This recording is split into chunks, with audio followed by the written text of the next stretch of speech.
The neon lights of Crimson Lounge cast a red glow on Thomas Bennett's expensive white shirt as he pushed through the club's heavy glass doors.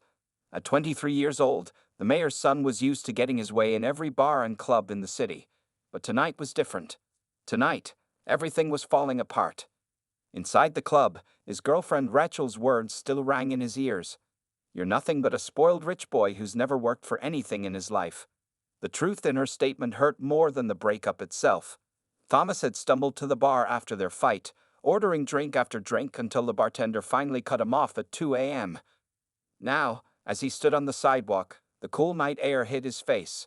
The world spun slightly, and he had to lean against the building's wall to stay steady. His phone showed 5 missed calls from his mother, Mayor Sarah Bennett, who was probably worried about tomorrow's important city council meeting. Thomas shoved the phone back into his pocket without calling her back. The street wasn't empty, even at this late hour.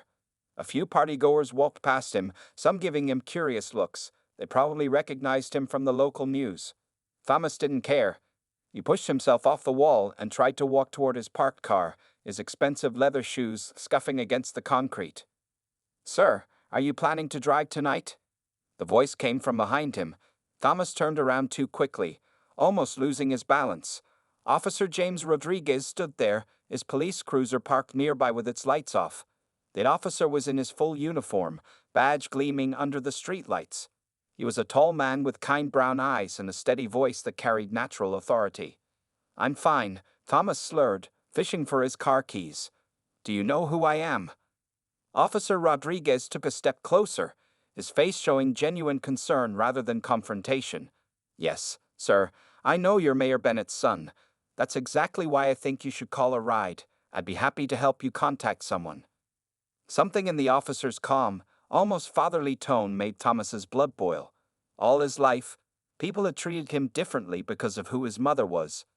Tonight, with Rachel's words fresh in his mind and alcohol clouding his judgment, that special treatment felt like an insult. "I don't need your help," Thomas spat out, stumbling slightly. "Just leave me alone and go catch some real criminals or something." "Sir, I can't let you drive in this condition," Officer Rodriguez said firmly but still kindly. He reached for his phone. "Let me call you a taxi, or perhaps we could contact your mother." The mention of his mother was the final straw. Thomas's mind flashed to all the times she had fixed his problems, all the times people had whispered about him getting special treatment, and Rachel's angry words about him never facing consequences. In his drunk and emotional state, he saw Officer Rodriguez not as someone trying to help, but as another person treating him like a privileged child who needed protection. Without thinking, Thomas stepped forward. "I said leave me alone." And then it happened. His right hand moved before his brain could stop it. The sound of the slap echoed down the quiet street. Officer Rodriguez's head turned slightly from the impact, but he didn't step back. Time seemed to freeze. Several people on the street stopped and stared. Someone gasped. The sharp pain in Thomas's palm finally cut through his drunk haze, and he realized what he had just done. Officer Rodriguez slowly turned his head back to face Thomas. His expression remained professional, but his eyes had hardened. Behind them, several phones were already out recording the scene. "Thomas Bennett," Officer Rodriguez said calmly as he reached for his handcuffs, "you're under arrest for assaulting a police officer." As the cold metal closed around his wrists, Thomas heard the distinct sound of social media notifications pinging from the phones around him. In the distance, a news van's lights flashed to life. Within hours, everyone would know what the mayor's son had done, and for the first time in his life, his mother wouldn't be able to fix this problem. The night was about to become very, very long. The police station's fluorescent lights buzzed overhead as Thomas Bennett sat in the holding cell, his designer clothes now wrinkled and his head pounding. The effects of alcohol were wearing off, leaving behind only shame and a growing sense of dread. 3 other men shared the cell with him, but they kept their distance. Everyone knew who he was by now. Across town, Mayor Sarah Bennett was awakened by her phone's insistent ringing at 2:45 a.m. Her chief of staff, Michael Chen, was calling. She knew immediately something was wrong. Michael never called this late. "Madam Mayor," Michael's voice was tense. "There's a situation with Thomas. It's already on social media." Sarah's heart sank as Michael explained the situation. She opened her laptop with trembling hands and found her social media feeds already flooded with the video. The 10-second clip was brutal in its clarity. Her son, clearly drunk, slapping Officer Rodriguez. The view count was rising by the thousands every minute. "How bad is it?" she asked, though she already knew the answer. "Channel 5 is running it as breaking news," Michael replied. "The other stations will follow soon. It's trending #1 locally on Twitter, and national media is picking it up. We need to get ahead of this." At the police station, Officer James Rodriguez sat at his desk, filling out the arrest report. His cheek still stung slightly where Thomas had slapped him. Fellow officers kept stopping by, some offering support, others making jokes about arresting the mayor's son. Rodriguez ignored both groups and focused on writing his report, making sure every detail was precise and professional. His phone buzzed with a text from his 16-year-old daughter, Maria. "Dad, are you okay? Everyone at school is sharing the video. That rich jerk better not get away with this." Rodriguez sighed, remembering how hard it had been raising Maria alone after his wife's death 3 years ago. He texted back, "I'm fine, honey. Get some sleep. Remember what we always say. Everyone deserves to be treated with respect, even on their worst day." By 4 a.m., the story had exploded. News vans lined up outside both City Hall and the police station. Social media was divided into two camps, those demanding Thomas face serious consequences, and those speculating that his mother's influence would help him escape punishment. Inside the holding cell, Thomas watched through the small window as officers rushed around the station. Each time the phone at the desk rang, he winced. The video of his worst moment was everywhere now. His former classmates were sharing it, strangers were commenting on it, and news anchors were analyzing it frame by frame. One of his cellmates, a rough-looking man in a leather jacket, finally spoke up. "You really messed up, rich boy. But hey, your mama's the mayor. You'll be out of here in no time." Thomas didn't respond. For the first time in his life, he wasn't sure his mother could fix this, or if he even wanted her to try. At 5 a.m., Mayor Bennett arrived at City Hall, ignoring the shouted questions from reporters. Her phone hadn't stopped ringing since Michael's call. The governor wanted to discuss the situation. The city council members were demanding an emergency meeting.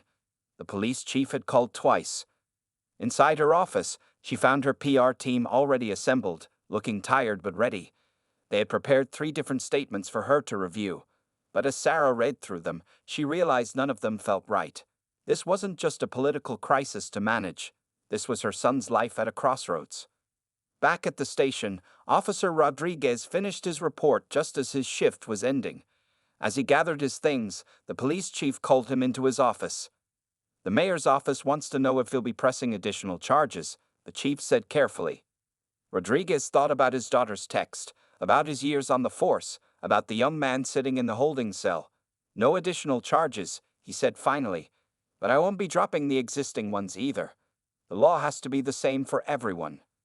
As the sun began to rise over the city, Thomas Bennett remained in his cell. Officer Rodriguez drove home to his daughter, and Mayor Sarah Bennett stared out her office window at the gathering media circus below. None of them knew it yet, but this was only the beginning of a story that would change all their lives. The morning sun streamed through the windows of Mayor Sarah Bennett's office as she paced back and forth. Her high heels clicked against the wooden floor, matching the rapid beating of her heart. On her desk, 3 different phones kept ringing. Her secretary had already counted 47 missed calls from reporters. "We have 2 options," Michael Chen, her chief of staff, explained while adjusting his tie. "Option 1, we distance you from Thomas. Release a statement saying he's an adult who makes his own choices. It might save your political career." He paused before continuing. "Option 2, we stand by him publicly. But that could cost you the next election." Sarah stopped pacing and looked at the family photo on her wall. It showed her and Thomas at his college graduation just 2 years ago. Both were smiling, full of hope for the future. Now, everything was different. "What about a third option?" she asked quietly. Before Michael could answer, Sarah's secretary burst into the office. "Madam Mayor, the city council members are all here. They're demanding to meet with you right now." Down at the courthouse, Thomas sat in a small room with his lawyer, Richard Maxwell. His expensive suit from last night had been replaced with borrowed clothes, plain jeans, and a blue t-shirt that didn't quite fit. His eyes were red from lack of sleep, and his hands wouldn't stop shaking. "Listen carefully, Thomas," Richard said, spreading papers across the table. "Your bail hearing is in 30 minutes. The judge is Sandra Hopkins. She's tough but fair. The good news is Officer Rodriguez isn't pressing additional charges. The bad news? He pointed to his phone showing the viral video. This thing has over 5 million views now." Thomas ran his fingers through his messy hair. "Can't we just make it go away? Mom must know people who can." "Stop right there," Richard cut him off. "That kind of thinking is what got you into this mess. It's time to face reality." Back at City Hall, the emergency council meeting was getting heated. All 12 council members sat around the large oak table, their faces showing various degrees of anger and concern. Mayor Bennett stood at the head of the table, trying to keep her voice steady. Councilman Peters, her longtime political rival, spoke first. "Mayor Bennett, your son assaulted a police officer. This isn't just about bad publicity, it's about the rule of law. Will you admit that your years of protecting him from consequences led to this?" "James, please," Councilwoman Martinez interrupted. "We're here to discuss solutions, not point fingers." Sarah looked at each council member's face before speaking. "You're right, James. My son did something terrible. But before we continue this discussion, I need to tell you all something. I've made my decision about how to handle this." Meanwhile, at the police station, Officer Rodriguez sat in the break room, watching the news coverage with his fellow officers. His phone buzzed with another text from his daughter. "Dad, everyone at school keeps asking about it. Some kids are saying the mayor's son will get special treatment. Please tell me that's not true." Rodriguez typed back, "Trust the system, Maria. Justice works the same for everyone, or at least it should." Just then, the TV showed breaking news. Mayor Bennett was walking toward a crowd of reporters outside City Hall. The break room fell silent as everyone watched. Thomas, now sitting in the courtroom waiting for his hearing, saw the same scene on a monitor in the corner. His heart stopped as his mother approached the microphone. Sarah Bennett stood straight, her gray suit perfectly pressed, her face showing no emotion. The cameras flashed as she began to speak. "Good morning," she said, her voice clear and strong.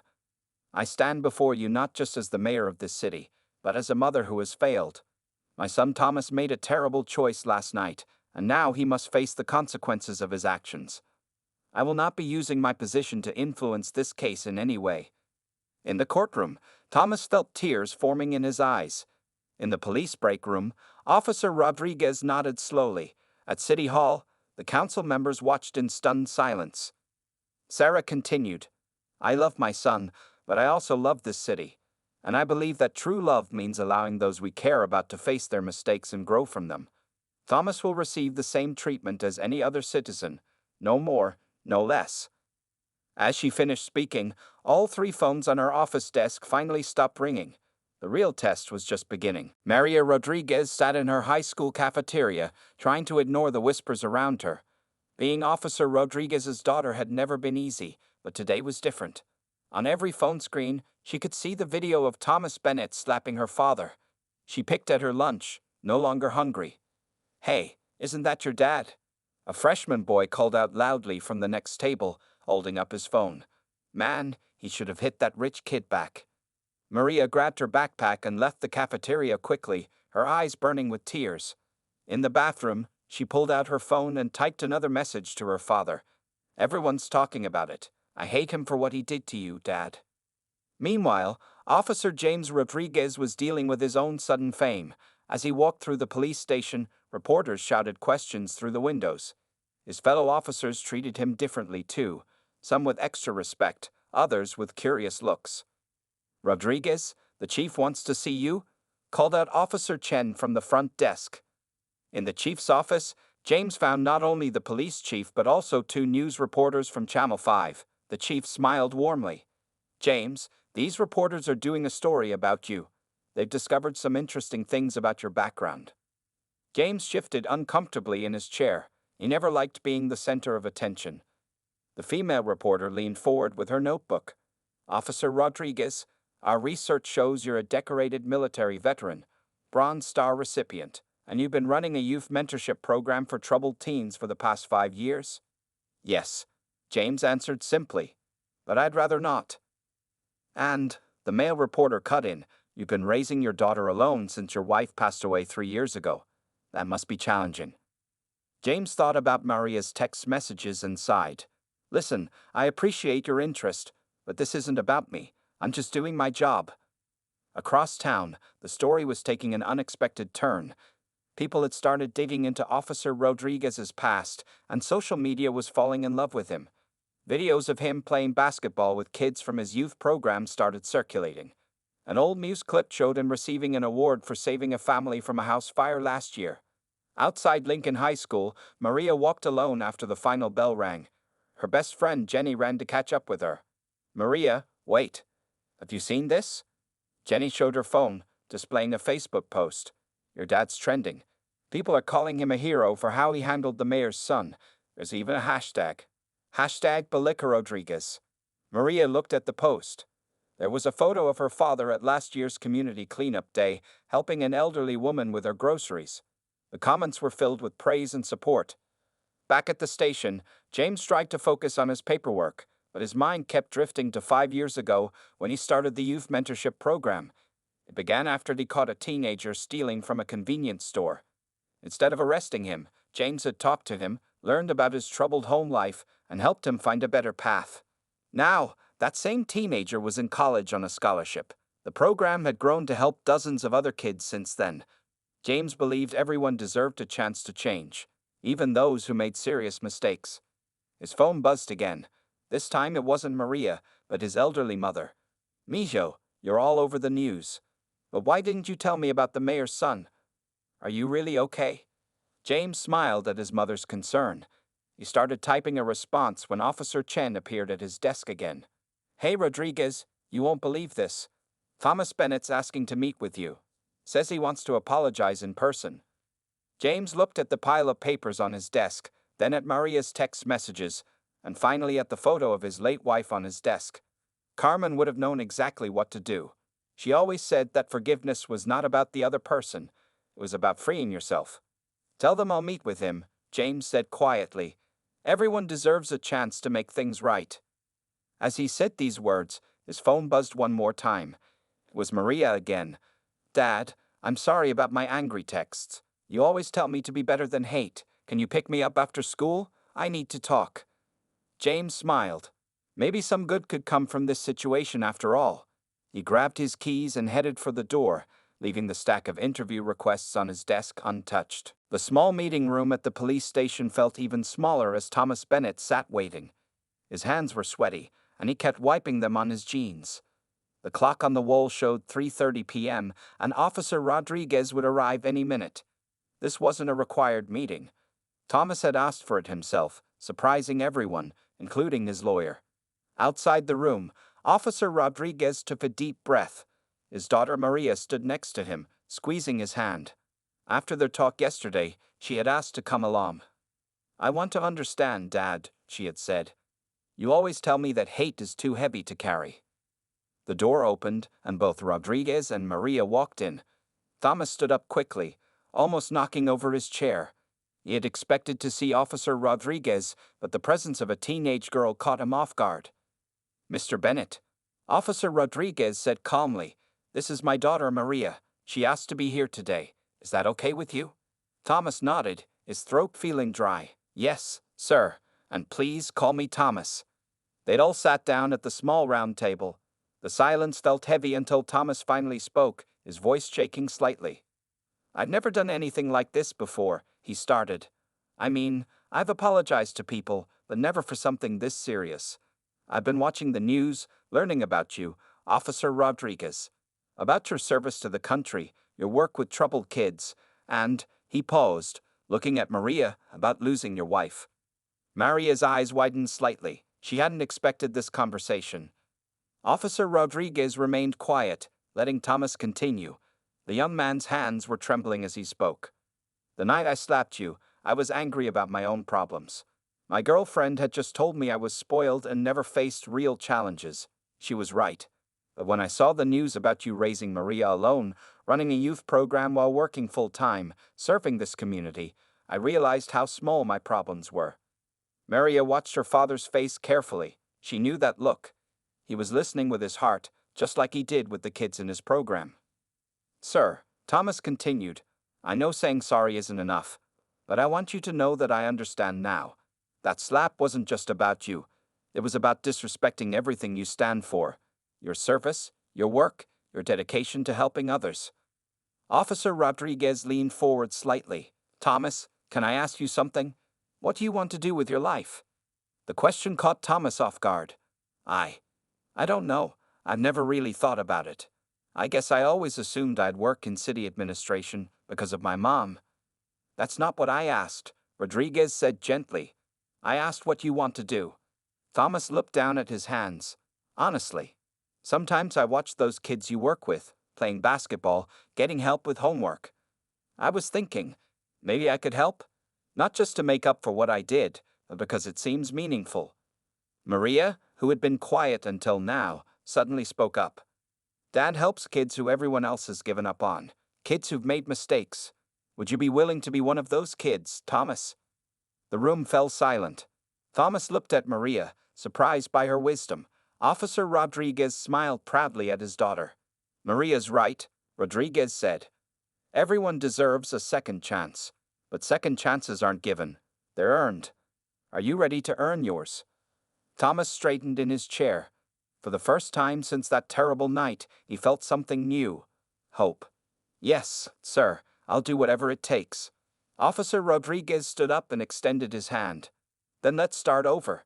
I'm James Rodriguez, and this is my daughter Maria. We run a youth program on weekends. It's hard work, no special treatment, and you'll have to earn the trust of every kid there. Thomas stood and shook his hand firmly. Thank you, sir. I won't let you down. As they left the room, Maria turned to her father. Dad, remember what Mom used to say about forgiveness. Rodriguez smiled, putting his arm around his daughter. Yes, honey. She said forgiveness isn't about forgetting the past. It's about creating a better future. Thomas watched them walk away, realizing that his journey to redemption was just beginning. But for the first time in his life, he was ready to work for something real. The courthouse steps were crowded with reporters and cameras on the morning of Thomas Bennett's hearing. The spring sun was bright, but Thomas felt cold inside his new suit. This time, it wasn't his mother who had bought it. He used his own savings. Remember what we discussed? His lawyer, Richard Maxwell, whispered as they walked up the steps, the judge will ask for your plea. Then. I know what to do, Thomas interrupted quietly, and I'm not following the plan we discussed. Richard stopped walking. What do you mean? We agreed to.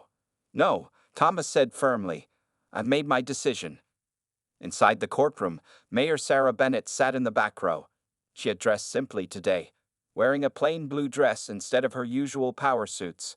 Next to her sat Officer Rodriguez and Maria, who had both been called as witnesses.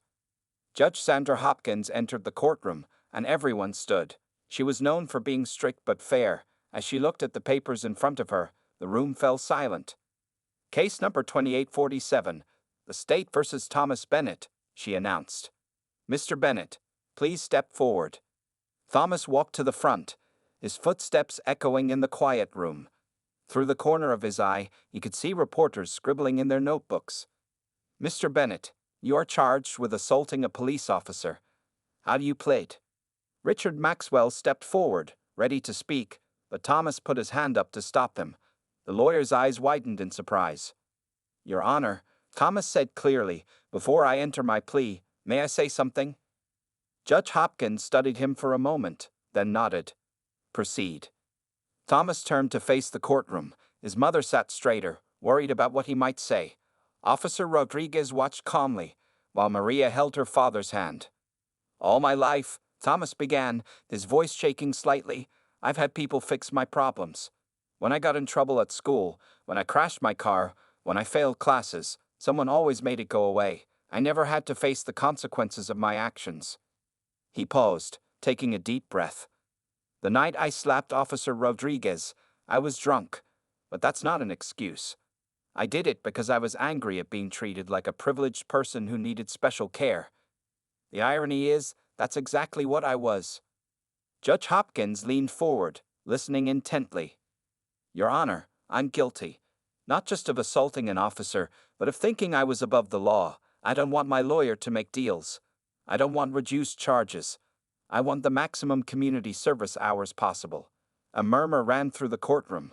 Richard Maxwell looked like he might faint. Mr. Bennett, Judge Hopkins said, you understand that this will go on your permanent record. Your lawyer has arranged for a more lenient plea deal. Yes, Your Honor, but I need this on my record. I need to remember what happens when you think you're better than everyone else. In the back row, Mayor Bennett wiped a tear from her eye. Officer Rodriguez nodded slightly, a small smile on his face. Very well, Judge Hopkins said. Mr. Bennett, this court accepts your guilty plea. Given your honesty and apparent remorse, I sentence you to 500 hours of community service. Thomas spoke up again. Your Honor, may I make a request about where I served those hours? The judge raised an eyebrow. Go on. I'd like to work at Officer Rodriguez's youth program, not because it's easier, but because it's harder. Those kids won't care who my mother is. They'll only care about who I choose to be from now on. The courtroom was completely silent now. Judge Hopkins looked at Officer Rodriguez. Officer, would your program accept Mr. Bennett as a volunteer? Rodriguez stood up. Yes, Your Honor. We believe in second chances. Then so ordered, Judge Hopkins declared. Mr. Bennett, you will serve your 500 hours at the East Side Youth Program. Additionally, you will attend weekly counseling sessions for alcohol abuse. Case closed. As the gavel struck, Thomas felt a weight lift from his shoulders. For the first time in his life, he wasn't getting away with something, he was facing it head-on. Outside the courthouse, reporters rushed forward with questions, but Thomas walked past them. He headed straight for Officer Rodriguez and Maria. I'll be at the program tomorrow morning, he said. What time do you need me? 6 a.m., Maria answered with a small smile. Hope you like painting walls and cleaning bathrooms. Thomas smiled back. I can't wait. 3 months into his community service, Thomas Bennett's hands were covered in paint as he helped a group of teenagers decorate the youth center's basketball court. His designer clothes had been replaced by worn jeans and old t-shirts, and his perfectly styled hair was now usually hidden under a baseball cap. Yo, TB, called Marcus, a 15-year-old regular at the center. You missed a spot. The boy pointed to an unpainted corner, grinning. When Thomas had first arrived, the kids had been hostile, calling him Rich Boy and Mayor's Kid. Now, they had given him the nickname TB, Troubled Boy. Thanks, Marcus, Thomas laughed, wiping sweat from his forehead and accidentally leaving a blue paint streak there. Want to help me fix it? Nearby, Officer Rodriguez watched the scene while helping another group of kids set up new basketball hoops. He remembered how different things had been when Thomas first started. 3 months earlier. Listen up, everyone. Officer Rodriguez had announced to the gathered teenagers on Thomas's first day, this is Thomas. He's going to be helping us. We know who he is, a tall boy named Deshawn had said. Saw him on TV. He's the rich kid who hit Officer Rod. Thomas had stood there, face red with shame, as 30 teenagers stared at him with mistrust and judgment in their eyes. You're right, Thomas had said suddenly. That's exactly who I was, but I'm here to change that if you'll give me a chance. Deshawn had crossed his arms. Why should we? Because, Thomas replied, Officer Rodriguez gave me a chance when I didn't deserve one, just like he gave many of you a chance. Present day. Now, 3 months later, Thomas was a different person. He arrived every morning at 5:45 a.m., 15 minutes early, ready to work. He helped kids with their homework, cleaned bathrooms without complaining, and stayed late to talk with troubled teens who reminded him of his younger self. Maria Rodriguez had become a regular presence too, helping Thomas understand the kids' backgrounds and challenges. She watched as he spent his own money to buy new basketballs and school supplies for the center. You know, she said one afternoon, sitting next to Thomas during a break, my dad was right about you. Thomas looked up from the college application he was helping Marcus fill out. What do you mean? He said you weren't really angry that night. You were lost. Maria smiled. Not lost anymore, though, are you? Before Thomas could answer, a commotion broke out near the entrance. A new kid, Jimmy, was yelling at Deshawn, pushing him hard. You think you're better than me? Jimmy shouted, raising his fist. Thomas rushed over, stepping between them. Hey, take a breath, both of you.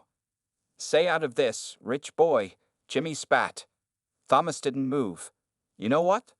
3 months ago, I was so angry at the world that I hit a police officer. Want to know what happened next? I found people who believed I could be better than my worst moment. He turned to Deshawn. Give us a minute. Deshawn nodded and walked away. Jimmy stood there, fists still clenched but tears forming in his eyes. My dad's in jail, Jimmy whispered. Mom's always working. Everyone looks at me like I'm going to end up just like him. Thomas put a hand on Jimmy's shoulder. Look around this room, Jimmy. See Officer Rodriguez? He believes in second chances. See Maria? She learned to forgive someone who hurt her family. See Marcus over there? He's filling out college applications. Jimmy's shoulders relaxed slightly. This place, Thomas continued, it's not about where you come from. It's about where you're going. From his office, Officer Rodriguez watched the scene unfold. He picked up his phone and dialed Mayor Bennett's number. Sarah, you should come see this. 20 minutes later, Mayor Bennett stood quietly in the doorway, watching her son talk to Jimmy, seeing how the other kids respected him now. She saw Thomas smile, a real smile, not the fake one he used to wear at political events. He's different, she said softly. Officer Rodriguez nodded. No, Sarah, he's finally himself. As the sun began to set outside, Thomas and Jimmy joined the basketball game, their earlier conflict forgotten. The sound of laughter and bouncing balls filled the center, and Thomas realized something. He had served only half of his community service hours, but he already knew he'd be here long after they were done. Sometimes, he thought, the biggest mistakes lead to the best changes. The East Side Youth Center was packed with people on a bright Saturday morning. News cameras lined the back wall, but for once, they weren't there to cover a scandal. A large banner hung across the entrance.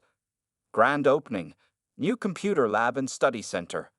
Thomas Bennett stood near the podium, wearing a simple blue polo shirt with the youth center's logo. Next to him, Officer Rodriguez adjusted the microphone. In the audience, Mayor Sarah Bennett sat in the front row, beaming with pride. This wasn't a campaign event. She had already won re-election last month, largely due to how her family had handled the crisis. Ladies and gentlemen, Officer Rodriguez began. 1 year ago, something happened that could have torn our community apart. Instead, it brought us together. The crowd fell silent. In the second row, Maria Rodriguez sat with Jimmy, Marcus, and Deshawn. All 3 boys wore new t-shirts with Youth Leader printed on the back. Most of you know the story, Rodriguez continued. Thomas Bennett slapped me outside a club. That video went viral. He paused, looking at Thomas. But you don't know what happened next. Thomas was sentenced to 500 hours of community service. He completed those hours 6 months ago, but he never left. Thomas stepped forward, his eyes scanning the familiar faces in the crowd. The kids from the center, their parents, his mother, and even his ex-girlfriend Rachel was there, smiling supportively. This center changed my life, Thomas spoke clearly into the microphone. But not because I had to be here, because I wanted to be here. These kids taught me more than I ever taught them. He gestured to the new computer lab behind him. That's why I decided to use my trust fund to build this lab. Every kid here deserves a chance at a better future. And now they'll have the tools they need to succeed.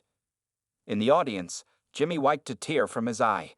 Just last week, he had received his first B+ in math, thanks to Thomas's tutoring. Mayor Bennett stood up next, walking to the podium. As mayor, I've opened many new facilities, but none make me as proud as this one. Not because my son donated the money, but because of who he's become. She turned to Thomas. A year ago, I thought I had failed as a mother. Now I know that sometimes our biggest failures lead to our greatest successes. Officer Rodriguez took the microphone again. We have one more announcement. Thomas. Thomas stepped forward, his hands slightly shaking. Starting next month, I won't be just a volunteer anymore. Officer Rodriguez has offered me a full-time position as the center's youth program director. The kids from the center erupted in cheers. Maria jumped up, clapping loudly. Even Rachel stood up, joining the applause. But wait, Thomas continued. There's more. Remember that viral video? Well, we're making a new one. He nodded to Marcus, who pressed play on a laptop. The big screen behind them lit up, showing clips from the past year. Thomas painting walls with the kids, helping with homework, playing basketball, and talking with troubled teens. The final shot showed him and Officer Rodriguez standing side by side, both smiling. That first video showed my worst moment, Thomas said. This one shows what happened next. We're calling it Second Chances. We hope it inspires other communities to believe in the power of forgiveness and redemption. As the ceremony ended, people gathered around the new computer lab. Jimmy proudly showed his mom his improved report card. Marcus helped younger kids log into the new computers. Deshaun gave tours to visitors, explaining how the center had changed his life. Thomas stood back, watching it all with Officer Rodriguez and Maria. "Did you ever think," Maria asked, "that slapping my dad would turn out to be the best mistake of your life?" Thomas laughed. "Best mistake? No. Best lesson, absolutely." Officer Rodriguez put his arms around both of them. "You know what my wife used to say? Sometimes angels come disguised as difficult moments." As the sun streamed through the windows of the new computer lab, Thomas watched the kids exploring their new opportunities. The viral video that had once shown his shame now played next to one showing his redemption. His mother was proud of him for the right reasons. And most importantly, he had found his purpose. Sometimes, he thought, rock bottom is just the foundation for building something better. The end.